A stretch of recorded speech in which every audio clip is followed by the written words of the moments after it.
What is going on, ladies and gentlemen? We are back at it with another episode of Stats Over Politics.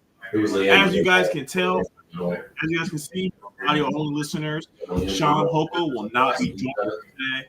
Kevin Dent's going to have to hold down as the host. And we got my man Jaevon in the building with the hello, this is 1-800 Jaevon. I am here to help you set up your Xfinity Wi-Fi. For the audio only listeners, you have to check out the YouTube stream to see Toddy's headset. He's locked and loaded today. Toddy, how are we doing today?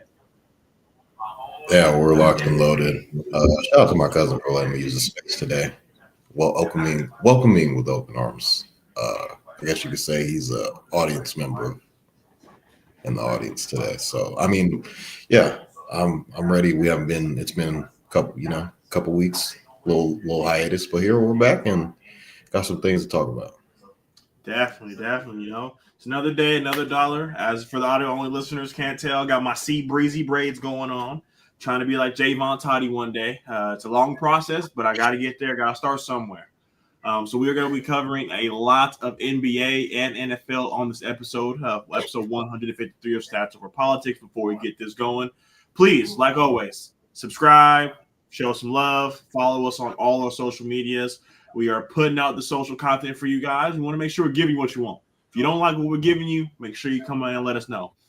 So today we will be covering the Clippers rejoining with Chris Paul, getting Bradley Beal, and what that means for the Western Conference. We will be going over the best free agent NBA players still available. We will then be going into the NFL, covering the Cortland Sutton news that dropped today with his 4-year extension. And then we will be giving you some NFC West talk for the audio-only listeners. You can't see the background, but you can kind of tell how I'm about to feel about this Terry McLaurin news. Don't pay him. It's all good. We don't need him. Take him to the AFC. We're all good, but let's get this going, Toddy. We will open this up with the new look Los Angeles Clippers. We do have a spelling error. That is what happens when Shaun is not on the podcast. But, Toddy, what are your thoughts about the new look Los Angeles Lakers? Clippers. Yeah, for the Clippers, I mean, going out to go get guys like Bradley Beal, who took obviously a significant pay cut from I'd say probably one of the worst contracts in the NBA. From him, obviously getting cut from Phoenix, and technically cut, but this is NBA, so he got bought out by Phoenix, and they wanted nothing to do with him. Brad was like, "I'll stay. You gonna still pay that contract?" And obviously Phoenix was like, "We have other plans." They're bringing in guys like Jalen Green, and re-signing Devin Booker to an extension. They were going a different direction. So Bradley Beal is not a bad player. He just was way highly overpaid, and he had a no trade clause. So shout out to DC for giving him that contract. He was one of only 2 players with a no trade clause: LeBron James, Bradley Beal. Insane. And I think now it's just LeBron and Damian Lillard, if I'm not mistaken. Yes. Because I think Dame has a no trade clause too. Yeah.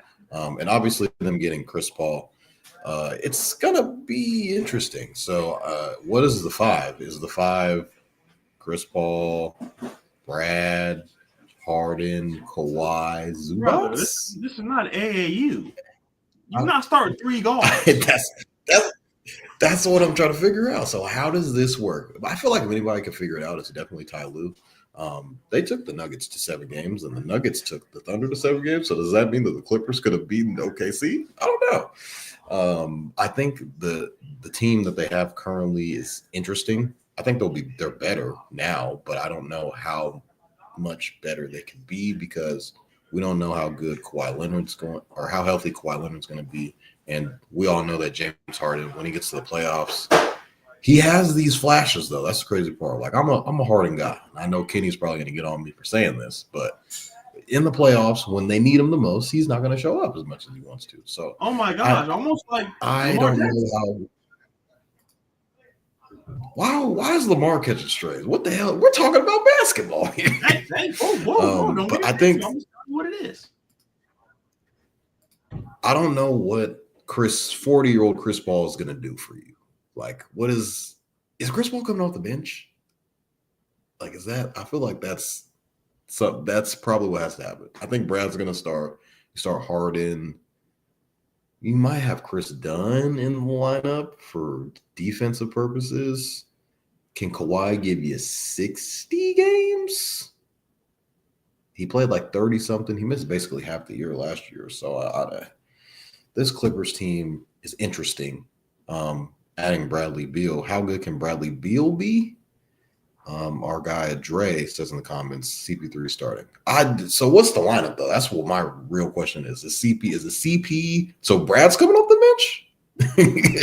So if you ask me, I would say it's got to be James, Kawhi, Zubac, Brad, and Derrick Jones. You got to have somebody be a POA defender. And for those that don't know, POA stands for point of attack. Someone has to play defense. It ain't gonna be James, and it ain't gonna be Brad. That's what I'm saying. You could have Chris Dunn. He could start too. He could be a guy. He could be. He can't shoot though. Derrick Jones can shoot a little bit. Yeah, that's one thing. And if you have Chris Paul on the floor, he's a defensive liability. He's 40 and he's small. So, what is 40-year-old Chris Paul going to give you? I get it. It's a reunion, but how long ago Lob City was? That was like 10 years ago. 15, almost 15 years ago. Lob City, that was when Blake was jumping out the gym. So yeah, Dre, I don't really know how good this Clippers team will be. You could argue they usually get to the playoffs and lose in the first round because Kawhi's hurt or Kawhi he balls out for like 2 or 3 games and then next thing you know Kawhi's gone. So I think they're slightly better today, adding a guy in Bradley Beal. Bradley Beal is not a bad basketball player. Let's just get that out the way. I just think, but it's a similar situation. If you look at him playing in Phoenix with Kevin Durant and Devin Booker, 2 guys. Kevin Durant doesn't need the ball. Booker, and you're going with a guy with Kawhi Leonard and James Harden. There's only one ball. That's what I feel like and Chris Paul is a guy who also needs the ball in his hands. So how good can Bradley Beal be? How effective can he be? I don't know. But I feel like I already said it earlier. Anybody can kind of figure out to get the most out of their players. It's definitely Tyronn Lue. He can perhaps when Harden and Kawhi come out the game, you could probably run him with Chris Paul and the second unit. That could be a way he could get more effective and get more involved offensively with the second unit. So, but the best player on the team is obviously still Kawhi Leonard. So, I thought Zubac had a really good year last year. He's looking to build off of that. So this Clippers team can definitely compete in the West, but I feel like the West is still pretty, it's kind of an arms race every single year in the West. And with OKC winning it last year, and they're still the clear favorite to win it this year, given the fact there are a couple of injuries in the East, and the East is usually pretty weak. And you're looking at it in the West. I think Denver got better. Who's another team? The Lakers are still there. Skinny Luka. We all saw the Men's Health magazine. Obviously, the Rockets are better, adding Kevin Durant. Dallas is a team kind of up in the air about because you don't know. Obviously, them having Cooper Flag, but they have 2 guys, and Anthony Davis, who's usually hurt, and Kyrie Irving, my favorite player. He's out until Christmas. No, not Christmas. He's out until like March because I think he tore his ACL this year. So he's going to be out for some time. So you're kind of looking at the West, like who's going to compete in the West or try and contend for a championship going up against OKC. I don't really see anybody, maybe Houston, because OKC is pretty much bringing back the exact same team, and they pretty much rolled through the West except through the Nuggets because the Nuggets gave them the most trouble, and that was pretty much just Jokic carrying them to 7 games, and Aaron Gordon was hobbled when it came to Game 7. So, and they got better. So, added a couple of shooters. Memphis, they got worse. Yeah, without Bane. It makes you wonder if there's no Bane. So like, are the Clippers a top 4 team in the West? I don't think so. I feel like they're like 6th, 7th, maybe. Because a lot of their talent depends on health, and they're kind of old. If you look at like most of the people on the team, it's like 30 plus. I don't know if Chris Paul said this or not, but I've been seeing on Twitter they've been calling it an unction. and unctions, everyone is like, most of their star players are 30 plus. So a lot of these guys are obviously seasoned vets, been through a lot through this league, and definitely play the game of basketball. But health is going to determine how good they can be, how far they could go, and I'll say 6th. That's how good that they probably could be. 6th. That's where I'll stand. 6th for the Clippers this year. So let's go ahead and get to some of these comments. We have a lot of comments going on. The Instagram live is booming. As you guys know, we have to type them all out. So give me 2 seconds and we will get this thing going. Okay. So I mean, how are we going on, Toddy? Oh, go ahead. So what I was going I just want to know, how good do you think? Go ahead. Go ahead. No, go ahead. What you got? I just want to know, how good do you think the Clippers could be? So let's get to these comments before I come a breakdown off these comments. So we have Marcellus again, 4 washed superstars. In all 153 episodes of Stats Over Politics, Bradley Beal has been irrelevant. We got a comment from Instagram saying the Clippers will finish the 6th through 8th seed this season. And then our boy Dre said, You think they'll be a playoff team this season? Will they finish 6 to 8? Absolutely not. They finished the 6th seed, but what a lot of you guys are forgetting, the Lakers, the Nuggets, and the Clippers, 3 through 6, all have the same record. They all have the same record. One game, they go from 6 to 3. They drop from 6 to 7. So it was already a tight race. And you're telling me they didn't get better? They got rid of Norman Powell, brought in Bradley Beal, Chris Paul, Brook Lopez, and John Collins. You got rid of 1 starter and brought in 4. So, but subtraction and addition, they got better. So I get it. They're old, they're this, they're that. Bringing in Chris Paul to be your backup point guard, hands down, he's the best backup point guard in the NBA. You got John Collins, who had a career year last year, averaging 19 points, 8 rebounds, 2 assists, 1 block, 41% from 3, and 52% from the field. They got rid of him because when he was playing, they were winning too much. They trying to tank. You're winning you're producing too much. We got to get rid of you. Brook Lopez, 13 points, 5 assists, 5 rebounds, 2 assists with 2 blocks. So you essentially have 2 rim protectors in Zubac and Brook Lopez. So you're really not losing anything. Who I think could be this starting 5? Like I mentioned, you got not Chris Paul, you got James Harden coming off an all-NBA season, all-star season, Kawhi Leonard, who averaged 22, 6, and 3 in only 37 games, Bradley Beal, who was arguably the best third option in the NBA, 17 points, 3 rebounds, 4 assists, 50% from the field, and 40% from 3, with Zubac, who was arguably a defensive player of the year. He could have won defensive player of the year last year. Once Wemby goes down, he was a favorite for a while, and then Evan Mobley hit the scene. And then you got Derrick Jones, who shot 37% from 3 last year, and to have him be your point of attack defender, like I said, those other 3 guys, besides Kawhi Leonard, do not defend. So to have a guy like Derrick Jones out there that you can throw out there, he's going to give you hustle plays, and he's going to play defense. They have a platoon of 11 guys.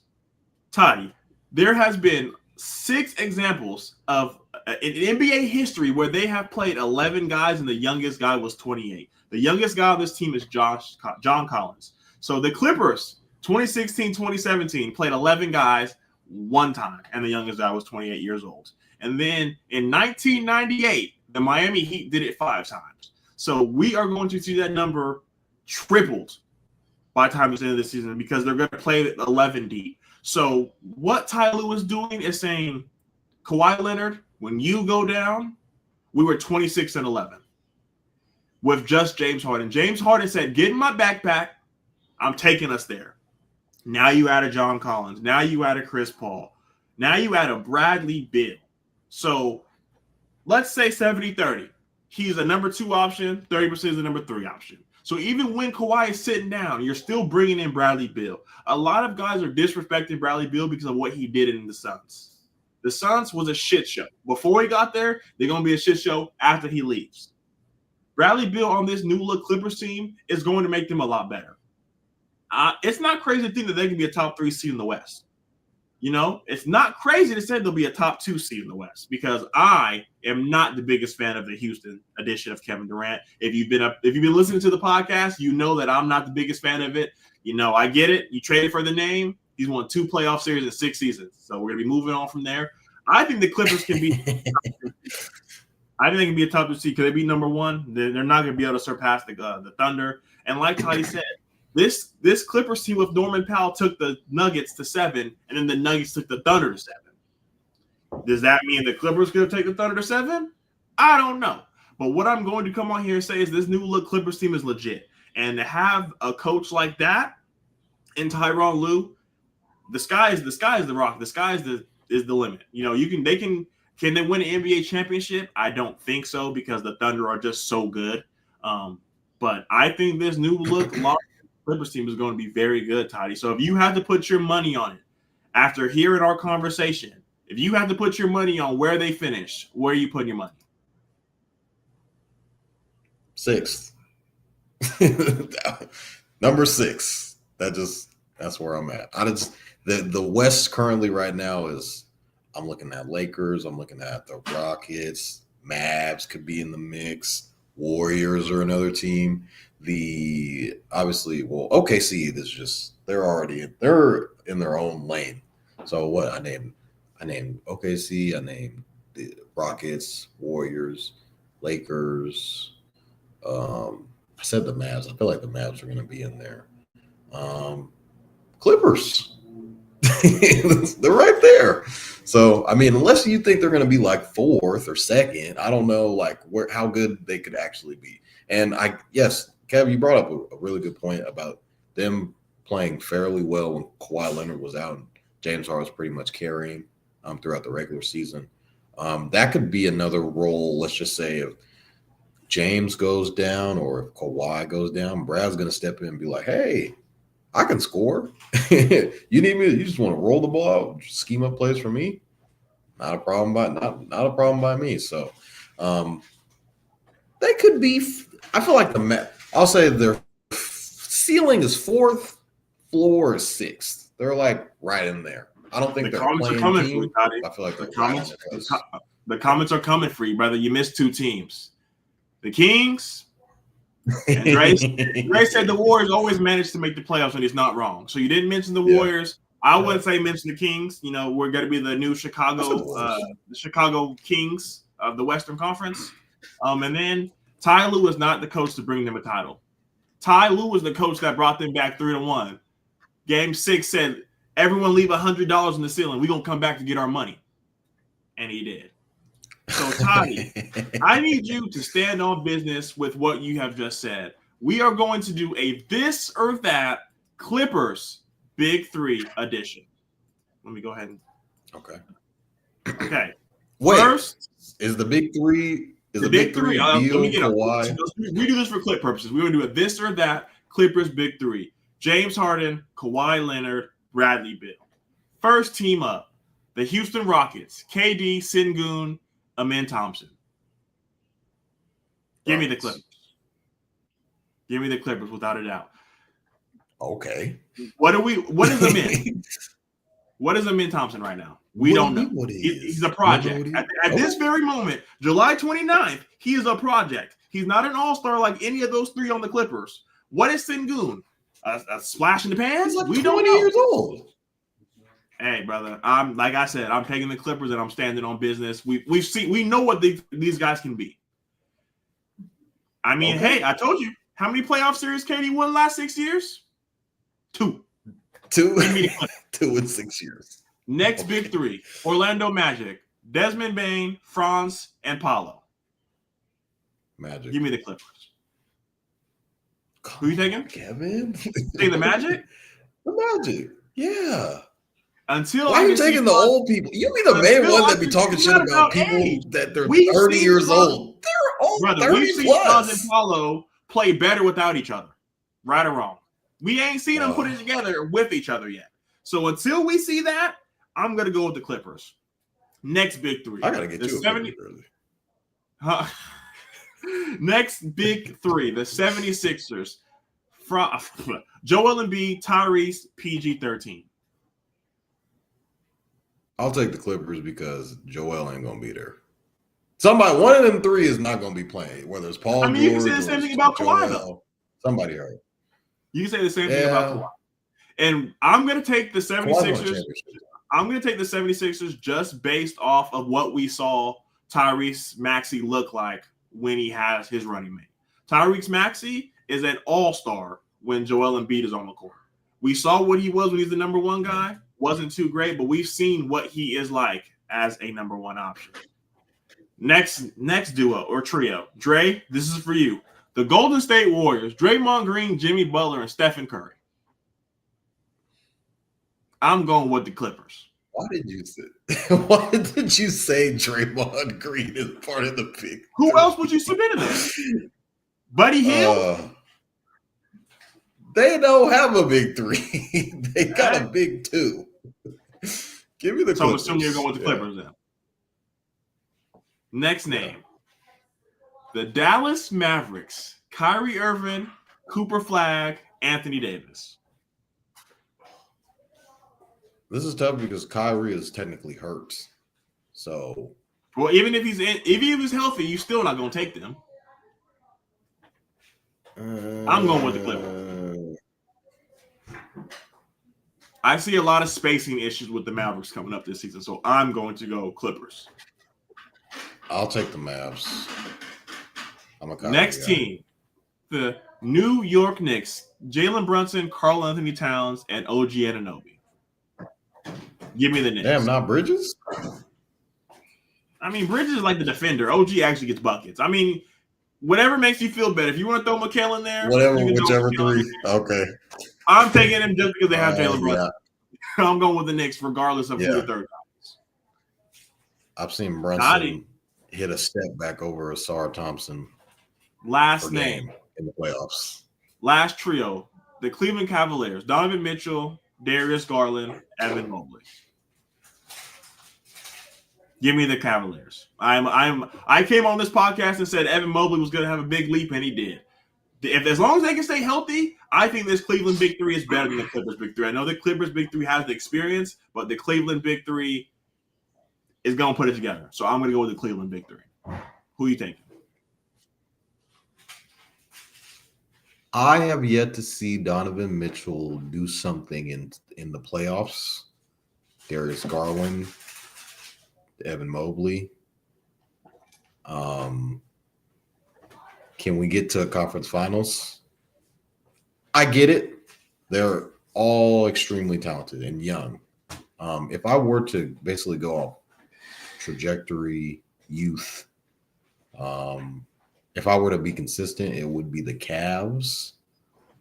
But off of experience, what I've seen from the Clippers in the playoffs, or like, I guess, because James hasn't done really anything in the playoffs for the Clippers. Kawhi hasn't really. Well, I don't know. This one's kind of close. I'll take the Clippers over the Cavs.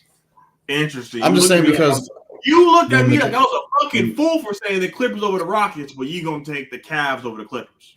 Crazy. Yeah, but I don't know. Yeah, it's just I've seen Mitch in the playoffs. He has these insane games, like in like 56 or however much he had in the bubble and when he was with Utah. But I just feel like ever since he's been in Cleveland, he's kind of came up short. Ever since he's like, even when Garland was there kind of by himself, came up short. So, I mean, Mobley is still young. He's developing. But you could make the same argument for the Magic, but I just feel like Paolo is that good of a player to where he's going to be able to elevate his game and just carry his team to playoff victories.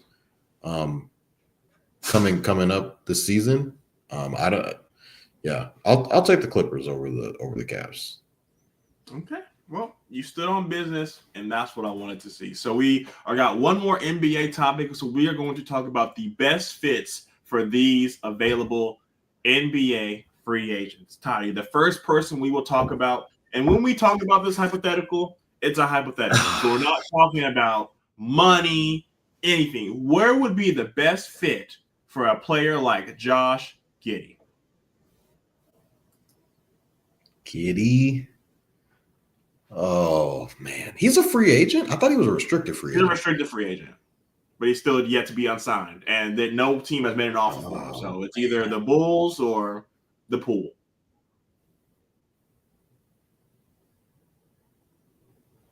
This would be weird because Tyrese is out. The Pacers is in a terrible spot for him for a year, just based off of the fact of his play style is similar to Tyrese Halliburton. I don't think he's as good of a scorer, but I feel like he could fill that same role of distributing the ball amongst those guys that can go and get a bucket like Pascal. We saw flashes from McLaurin in the playoffs. So I'm going to say the Pacers.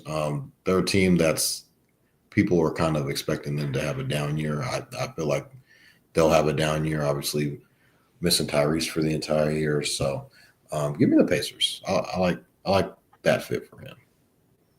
I don't know how you're going to feel about this.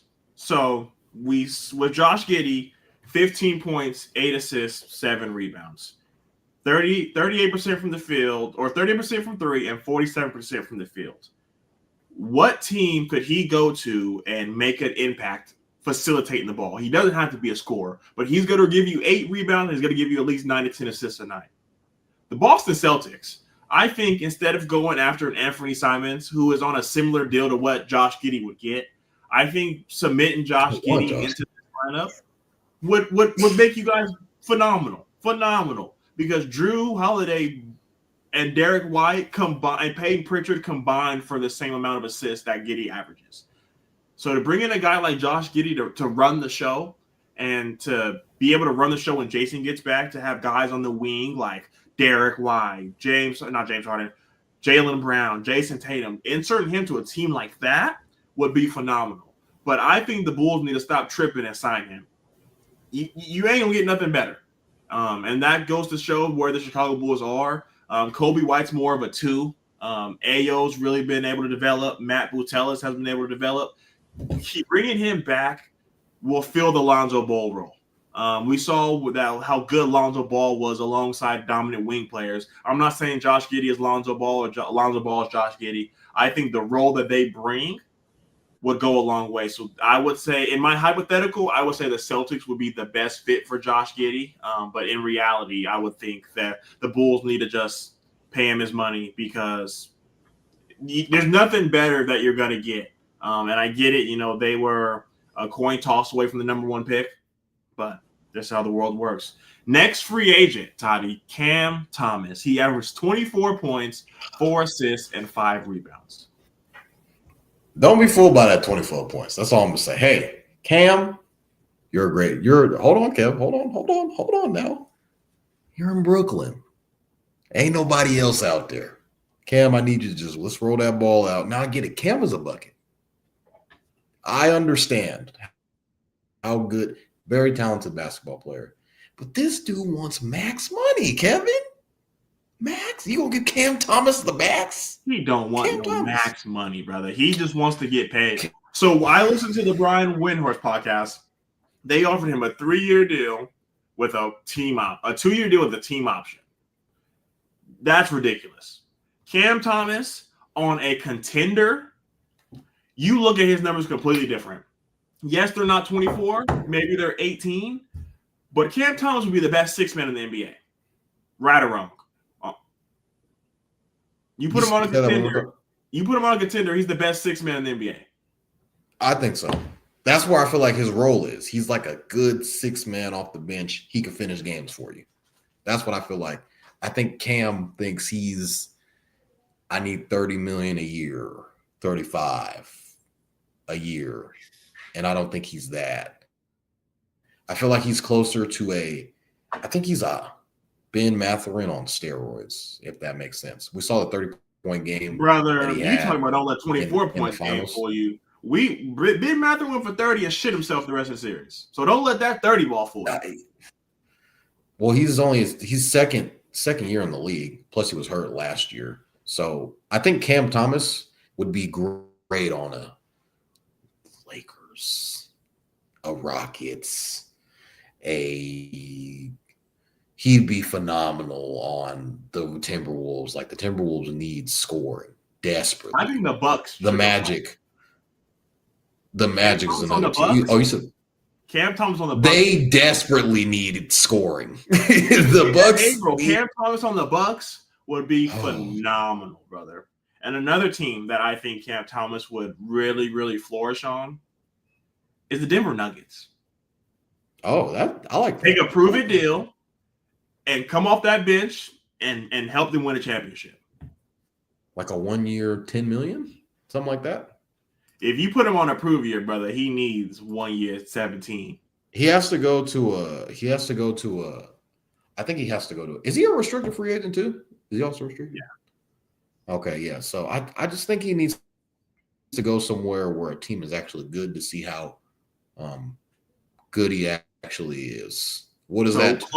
That 20. He ain't averaging 24 points on these teams that we just mentioned. No, for sure. He's averaging like 15, 16, 15, 18, easy. in that range. But Toddy, close your eyes and walk down this lane with me, all right? Sign and trade. Cam Thomas for Jonathan Kuminga. Cam Thomas on the Warriors, brother. Buddy Hield on crack.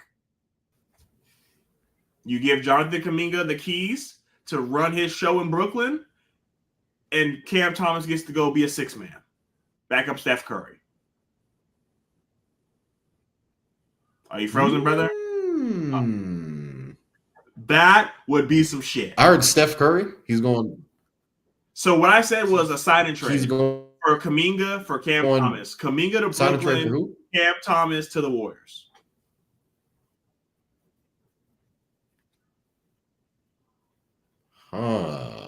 That would shake. I don't know. Maybe the Warriors might be down for that. The Warriors might be down for that. You heard it here first. If this breaks all the internet, it goes viral. You heard it here first on Stats Over Politics. I mean, Cam Thomas can play that Jordan. I do think, literally. So, play styles are similar. ISO, ball handling. I need to go get a bucket. I don't think he can shoot as good as Jordan Poole, but I do like that. I do like that type of role. I think the Warriors will be down for it because they're kind of stuck. The Warriors are definitely stuck with Jonathan Kuminga. They offered him, what was it, $40 million extension? I'm not sure what the extension was particularly, but Jonathan Kuminga doesn't want to be there, and the Warriors don't want Jonathan Kuminga. But the Warriors don't want to trade him for nothing. Yeah, so they're kind of stuck.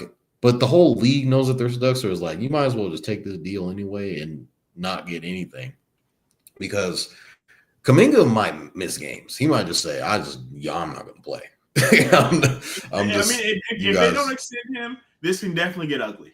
But we got a comment, Toddy, that I want to get your opinion on. So my father said, I'm unsure if his basketball IQ fit with the Dubs. And I 100% agree. But think of it like this, Dad. Jordan Poole ain't got the greatest IQ, but what they need is bench production. You put him out there and say, Cam, look, you got 15 minutes a night without Steph. Let me see what you got. You got Buddy Hield. You got Pods. You got Draymond Green setting you up. Quentin Post can stretch the floor.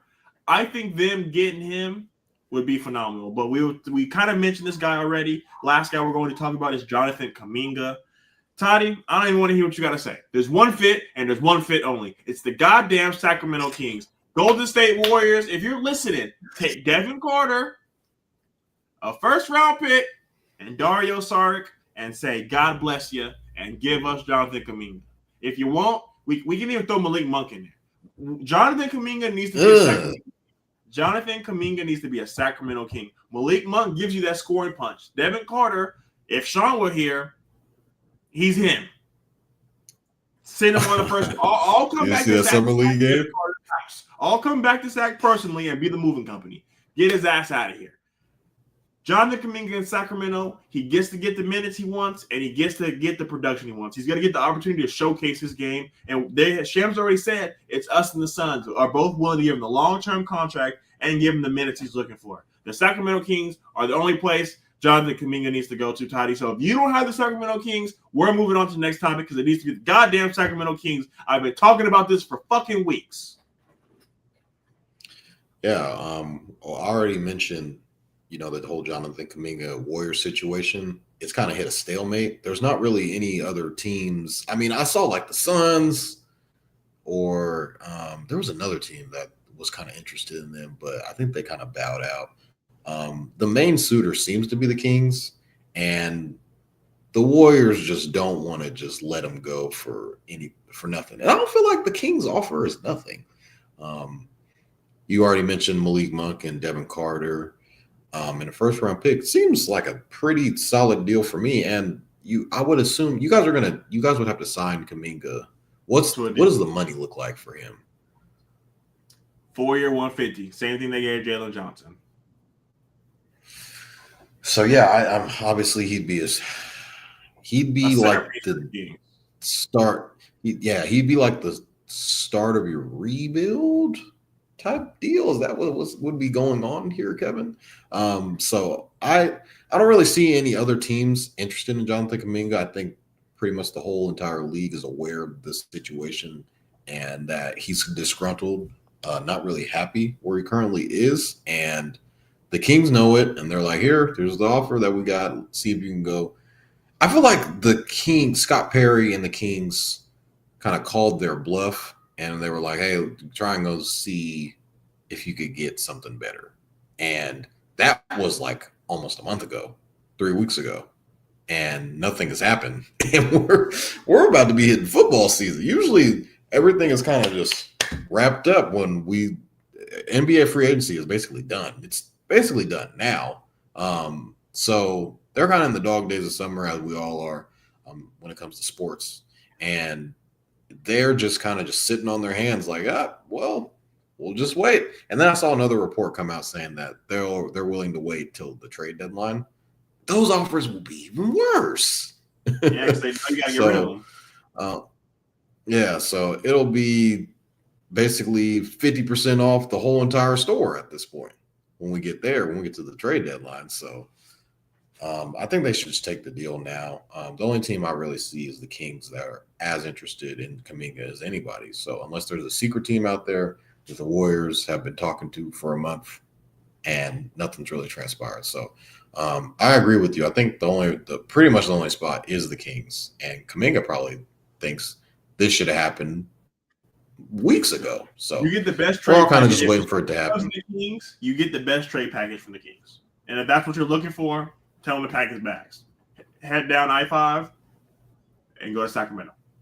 So that is going to do it for our NBA coverage here on episode 153 of Stats Over Politics. Like I mentioned at the beginning of the show, please continue to follow us on all of our socials. We are everywhere like COVID, TikTok, X, Instagram, Twitch, YouTube. Please hit that subscribe button so you know when we come up on episodes on a Tuesday, when you guys are expecting a Monday. If you're subscribed and got the notifications on, you would have known we will be going on a Tuesday.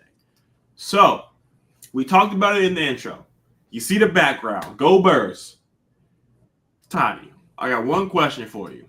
Will the Commanders pay Terry McLaurin? Before you answer that question, let me tell the audience what he's asking for. Ian Rappaport came out and said, Terry McLaurin wants a new deal worth considerably more, in quotation marks, than $33 million a year. So let's just go over the wide receiver annual salary layout. Jamar Chase, 40. Justin Jefferson, 35. CD Lamb, 34. Terry's not starting a conversation until it says 33. DK, 34. Garrett Wilson, 32.5. AJ Brown, 32. Amon Ra, St. Brown, 30.2. Tyreek Hill, 30. Brandon Ayuk, 30. Do you see a world where they pay him more than $33 million a year? Amon Ross. I don't know if you said Amon Ross, St. Brown. I think he's another guy. Yeah, 30.2. Around 30. 30.2. Yeah. 33 is a lot, Kevin. Do you think he's better than CD Lamb? CD Lamb's an all-pro. CD Lamb's an all-pro. Jamar Jason's an all-pro. I mean, hell, even Brandon Ayuk was an all-pro. These are all all-pros. I mean, AJ Brown's all-pro. I don't think Raw. Like, I mean, these are all-pro. You get $33 million is all-pro territory. You have to ask yourself, is Terry McLaurin an all-pro? I don't even think DK's all-pro, though. I don't think he's made all-pro recently. Well, he just robbed the Steelers. Yeah, so and I think because he got 34, fucked up the market. Garrett Wilson didn't get 34. DK's deal. DK's deal fucked up. I think Garrett Wilson. I think Garrett Wilson is better than Terry McLaurin, and he got 32. Easy. So he's the worst guy I mentioned on this list. Terry McLaurin, his production is off the charts. I can't really. His production, and I was talking to Kevin about this earlier today. He's been a guy who hasn't missed a game in 5 years. He's 1,000 yards. He's going to get you a minimum of 1,000 yards. But if you look at the quarterbacks that he's played with, it's a lot of Taylor Heineke's. Whoever, me and you throwing him the ball. Like the past couple of years, Terry McLaurin's been there. It's been a wasteland in Washington. But obviously, they get a new owner. They obviously draft JD5, and he looks like the best coming since sliced bread. $33 million a year is a lot of money for a wide receiver.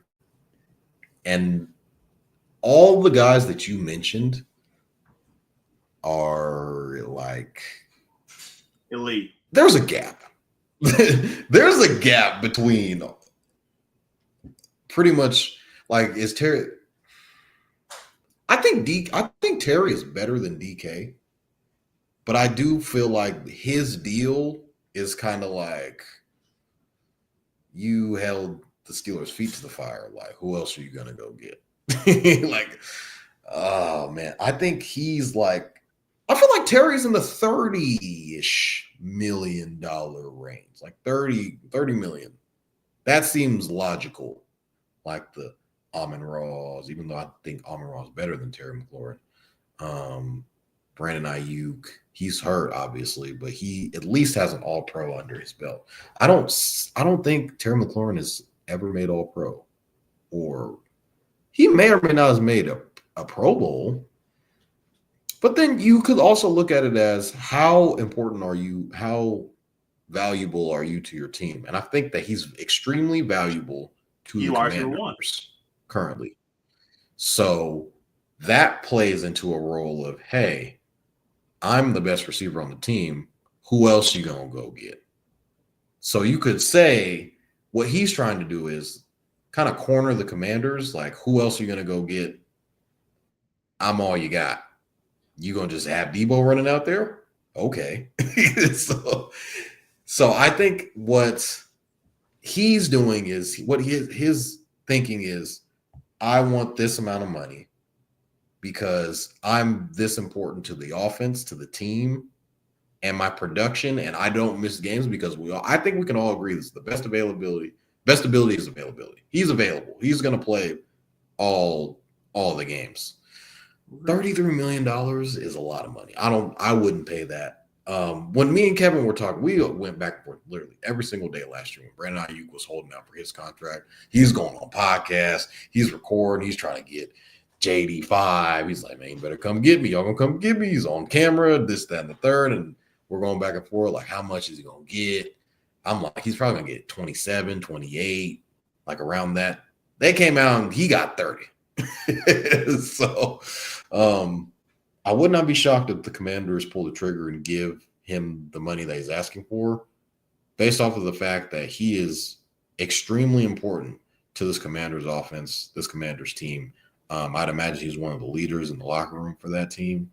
And he's kind of got him by the balls because who else could the Commanders go get? They could go out and get a Keenan Allen, Amari Cooper, but I don't think they'll get the same production from them as they would get from a Terry McLaurin. So I think the Commanders are going to pay him solely based on the fact that they're kind of fucked without him. Yeah, I agree. Looking at that wide receiver room, it's not looking great. You got McCaffrey, Luke McCaffrey, I believe his name is. You got Deebo Samuel and Terry McLaurin. The reason why I think they're not going to pay him 33, but they're going to pay him 32, 31 is because you have a rookie. You have a quarterback on a rookie deal. You ain't paying nobody else. Yeah. So it's like if the time is to do it, the time is now. I don't think, like you said, guys on that list that he would make more money than, he's not better than. But we always talk about this every time someone gets paid. It's the market. I was telling Toddy, I think he needs to just take the Cortland Sutton money and shut up. Cortland Sutton signed a 4-year, $92 million extension, 29 or 23 a year. Take your money, show your loyalty. He is the longest tenured Redskin commander, and just take it, man. Because Toddy knows when you hit that big 3-0, Kev's out. Don't care who you are. Kev's out. How old is Terry McLaurin, Kev? 29. So he's hitting 30. So is the production going to be the same? I get it. You know, he's been playing good with Case Keenums and Taylor Heineke's. I get it. But now that you have Jaden Daniels, you got to execute on this window. He's on a rookie deal. Set it up to where he makes more money up front, to where you can possibly get rid of him, 32, 33. But you got to make your quarterback one happy. If that means you're biting this bill, you got to bite this bill. So the last segment of the podcast will be, you guys guessed it, this or that Terry McLaurin edition. Toddy, his first name, he's completely healthy. Brandon Ayuk. Give me Terry McLaurin. Brandon Ayuk had 1,000-yard season. You talked about the consistency of Terry McLaurin with me and you throwing him the ball. Give me Terry McLaurin. Next name, Drake London.